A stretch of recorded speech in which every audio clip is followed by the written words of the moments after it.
guys. So tonight we're going to discuss photosynthesis. Particularly, we're going to focus on the factors affecting photosynthesis. So factors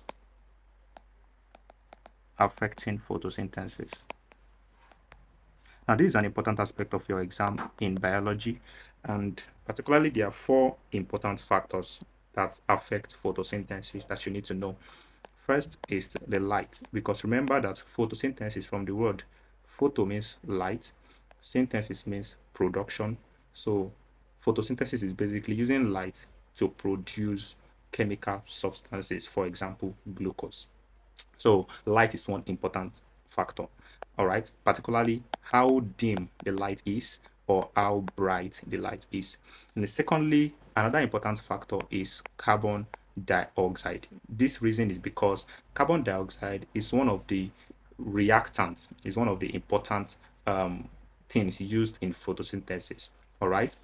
And then also temperature is another thing that affects photosynthesis, and this thing also goes for any metabolic activity, basically production of substances. Temperature will always affect because of the natural laws of nature, which is kinetic motion. When you have molecules, temperature will always make molecules to move faster, so temperature will always affect biochemical reactions. Then another one is water availability. So water is another factor that affects photosynthesis.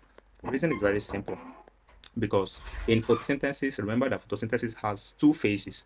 We have the light phase and we have the dark phase. And in that particular light phase, remember that we use water. All right, we use light energy to break down water, which is called photolysis of water. So water is also important. Now let's look at each of these factors one after the other. Purpose of free classes is just to give you an idea. This is what you need. You need the premium classes. As you can see, we have groups for biology, we have for physics, we have for chemistry, we have for English, and we have for mathematics. As you can see, we have classes going up in each of these groups. Now, the fee for this class is very affordable. It is just 4,000 naira for each subject. This 4,000 naira is not a monthly payment. It is a one-time payment. Once you pay, you will not pay again. We will keep teaching you to the exam day, and it will cover the full syllabus, everything you need to know about your exams from the very beginning to the very end. This is something I don't want anybody out there to miss. As you can see, we have students in the classes and they're actively learning, and you also can be a part of us. I hope to see you there very soon. Of course, out. So now we are going to start with the light intensity as an important factor of photosynthesis. All right, so yeah, let's go. So now remember that photosynthesis has two important phases. We have the light phase. Let me just put the sunlight here. We have the light phase, in which what we're going to do is that we take the light energy and then we use that light energy to split water. We split water. Remember that water has hydrogen, and whenever hydrogen stays alone with this plus icon on it, it is called as proton. So we have the product being proton, particularly 2 protons will be produced. Then oxygen as well will also be released in this reaction, and also electrons will also be released in this reaction.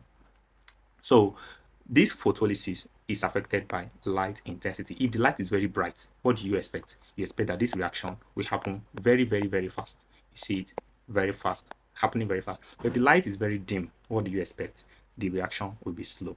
That is light intensity. Now, talking about the next one, which is carbon dioxide. Now, why carbon dioxide affects photosynthesis is very simple. This is because of the fact that in the dark phase reaction, after we split water and we get our proton, get our electron, we get our oxygen, these three things will generate ATP, and then we'll also generate NADPH. So these two things, ATP, which is adenosine triphosphate, and then NADPH, the meaning you don't really need to cram at your level, right? So ATP, adenosine triphosphate, which is the energy currency, and NADPH, both of them will be used as energy. All right, they'll be used as energy to actually make carbon dioxide.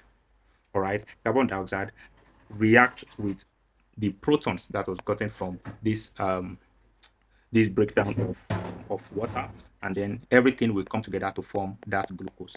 All right, CH2O. All right, so you can see carbon dioxide is C. It contains carbon and oxygen. Then the hydrogen ions you have here, that's hydrogen. All together they come together to form that CH2O, of which is glucose, C6 H12O6. Now, this is where carbon dioxide is important, because if you have, now imagine you have a very low amount of carbon dioxide. What do you expect? You don't have much carbon dioxide to use to produce glucose. So meaning that photosynthesis will happen very slow. But if you have plenty carbon dioxide, what do you expect? Photosynthesis will happen smoothly and very fast. So that is how carbon dioxide affects photosynthesis. The next factor which affects photosynthesis, temperature. Like I said, temperature helps molecules to move. So if you have a very, optimal, temperature, take note of the word optimal, meaning that the one that is adequate. If you have it, temperature and the photosynthesis will happen normally. But if the temperature is too hot, it will destroy the molecules, and then photosynthesis will not happen normally. If the temperature is too cold, the molecules will not move as fast, and then photosynthesis will not happen normally. Then the last one, which is water availability, because water is what is being used to produce that protons, the hydrogen, and the electron, and the oxygen, and the energy, ATP, and all of that. So if water is readily available, plenty water, you are going to have photosynthesis happening very fast. If it's very low water, you have photosynthesis happening very slow. And I hope you understand and you learned something in this free lecture. Free class is not enough to prepare you for your exam. The purpose of free class is just to give you an idea. This is what you need. You need the premium classes. As you can see, we have groups for biology, we have for physics, we have for chemistry, we have for English, and we have for mathematics. As you can see, we have classes going up in each of these groups. Now, the fee for this class is very affordable. It is just 4,000 naira for each subject. This 4,000 naira is not a monthly payment. It is a one-time payment. Once you pay, you will not pay again. We will keep teaching you till the exam day, and it will cover the full syllabus, everything you need to know about your exams from the very beginning to the very end. This is something I don't want anybody out there to miss. As you can see, we have students in the classes and they're actively learning, and you also can be a part of us. I hope to see you there very soon. Of course, I'll see you in the next video.